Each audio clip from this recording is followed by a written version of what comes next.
Manuel Monroy Chazarreta, el Papirri. Todo lo que ha recopilado básicamente es contradicción, contradictorio, y es lo opuesto a la lógica que debemos nosotros manejar.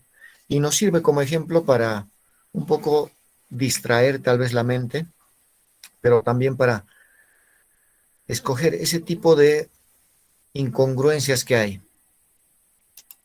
Entonces, recordando, la lógica ha aparecido históricamente en la época antigua, vale decir, en el siglo V antes de Cristo. Los iniciadores fueron Parménides de Elea, Zenón de Elea, Aristóteles de Estagira, que ha sistematizado la lógica y la ha convertido en disciplina en base a ese libro que ha escrito titulado El Organón. Cuando pasamos a la Edad Media, pues la lógica se puso al servicio de la religión igual que la filosofía, para reforzar y fundamentar los dogmas sagrados. Es decir, ¿cómo entiende, por ejemplo, San Agustín a Dios? San Agustín va a entender a Dios primero porque es Padre, Hijo y Espíritu. Por lo tanto, él asume como una santísima Trinidad la existencia de Dios. Adicionalmente, utilizando la lógica, nos dice Dios no tiene pasado, Dios no tiene futuro, Dios solamente tiene presente, porque si tuviera pasado y futuro, pues sería básicamente no inmortal y tuviera un principio y un final, así como nosotros lo tenemos. Por lo tanto, Dios no tiene, para él todo es presente. Tu pasado, para él sigue siendo presente. Mi futuro, para él sigue siendo presente. Un razonamiento lógico para entender mejor a Dios.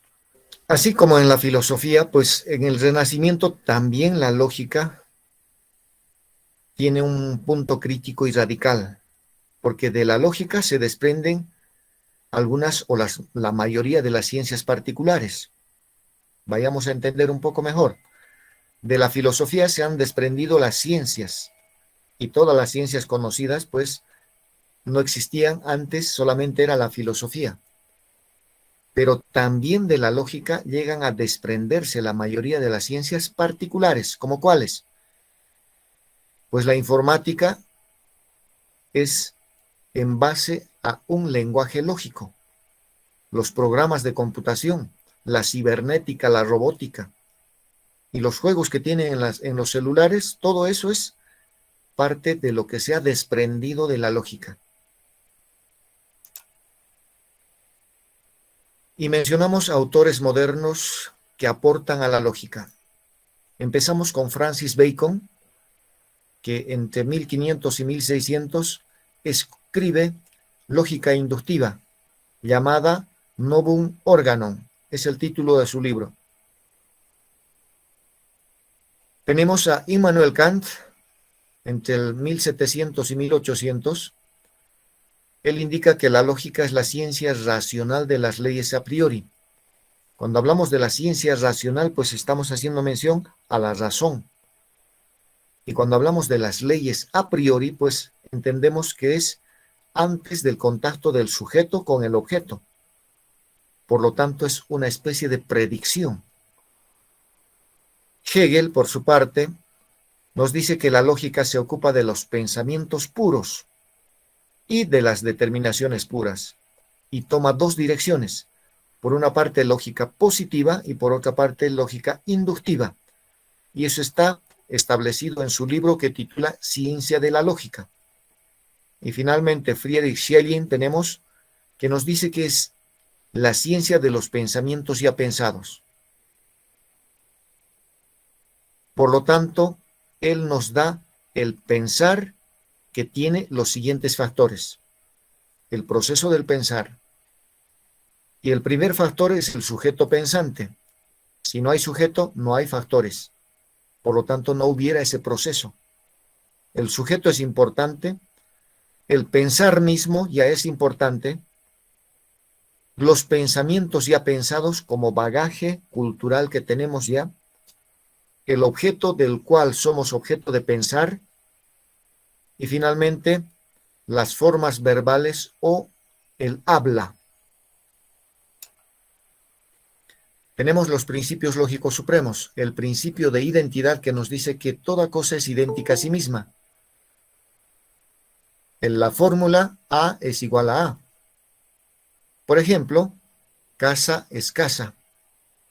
Y habíamos indicado que este principio de identidad pues se manifiesta en el mundo de los objetos reales, que funciona porque tú eres igual a ti mismo.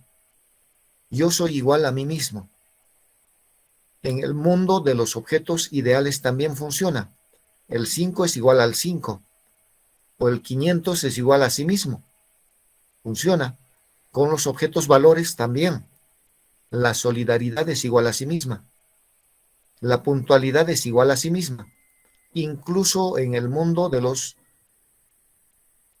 en el mundo metafísico, porque el mundo metafísico sigue siendo igual a sí mismo. Pasamos al principio de no contradicción, que la fórmula dice A no puede ser y no ser B. Es decir, en el mismo tiempo y bajo las mismas circunstancias no puede ser falso y verdadero al mismo tiempo. Por lo tanto, decimos, por ejemplo, todos los reptiles se arrastran. Entonces hago un análisis y recuerdo cuáles son los reptiles. Serán la víbora, la cobra, la boa, el caimán, el lagarto, la lagartija. Y encuentro que hay algunos que pues no se arrastran, la lagartija corre. Por lo tanto digo que es falso. Entonces todos los reptiles se arrastran, sí, falso. Inmediatamente digo, algunos reptiles se arrastran, sí, verdadero. Pero me dice que en el mismo tiempo y bajo la misma circunstancia, pues no puede ser y no ser. Es decir, si pongo todos los reptiles se arrastran y aquí lo cambio en verdadero, pues es imposible que sea falso y al mismo tiempo sea verdadero. Ahí es donde encuentro la contradicción. Por lo tanto, solo puede ser falso o verdadero, no los dos al mismo tiempo. Pasamos al principio del tercer excluido, que nos dice A es A y O no B. ¿Cómo entendemos aquello? Pues que excluye la posibilidad de un tercer juicio, que tenga carácter de mayor verdad o mayor falsedad. Por ejemplo, todo ser oye, pues si yo conozco sordos que no oyen, por lo tanto es falso. Ningún sordo oye. Pues sí, la definición de sordo ya es que no escucha, por lo tanto está, bueno, es correcto, verdadero. Pero en el momento que digo algunos sordos oyen, pues lamentablemente la calidad o la significación de sordo hace que no pueda oír, pero si me dice que algunos oyen, pues no hay verdad, tampoco hay falsedad. Básicamente sería forma de oposición contradictoria. Dicho de otra manera, habíamos mencionado este juego, silencio en la sala que el burro va a hablar. Quien habla primero, burro será. Parece un silogismo. Pero estamos utilizando el principio del tercer excluido, que solamente te doy una opción, primera opción, mejor dicho, a callarte, silencio en la sala. O ser burro, que el burro va a hablar. Por lo tanto, estoy restando esta tercera opción que sería hablar, quedarte en la sala y no ser burro. Dicho de otra manera, si yo les digo, todos los inteligentes son gays, estoy afirmando que son inteligentes los gays. Acto seguido te pregunto y te digo, ¿usted es inteligente? Implícitamente ya estoy usando el principio del tercer excluido, porque te estoy mencionando que todos los inteligentes son gays. Y acto seguido te pregunto, no te doy opción a no ser gay sin ser inteligente. Es decir, puedes ser inteligente sin ser gay. pero es un principio del tercer excluido que estoy utilizando, pues, simplemente para ubicarte un poco mejor con respecto a este principio lógico. Cuarto principio. Cabe hacer notar que el principio de identidad, el principio de no contradicción y el principio del tercer excluido son aportes de Aristóteles. Aristóteles lo ha sistematizado así. Y este último que dice principio de razón suficiente no ha hecho Aristóteles. Lo ha formulado Leibniz y lo ha desarrollado Schopenhauer. Y este principio dice que todas las cosas tienen razón suficiente, por lo cual son lo que son y no son otra cosa. Es decir, como ejemplo más claro, si nos estamos viendo en clase, es razón suficiente para saber que estás en clase. No voy a preguntarte, ¿has venido a clase? Y es más lógico cuando estamos en clases presenciales.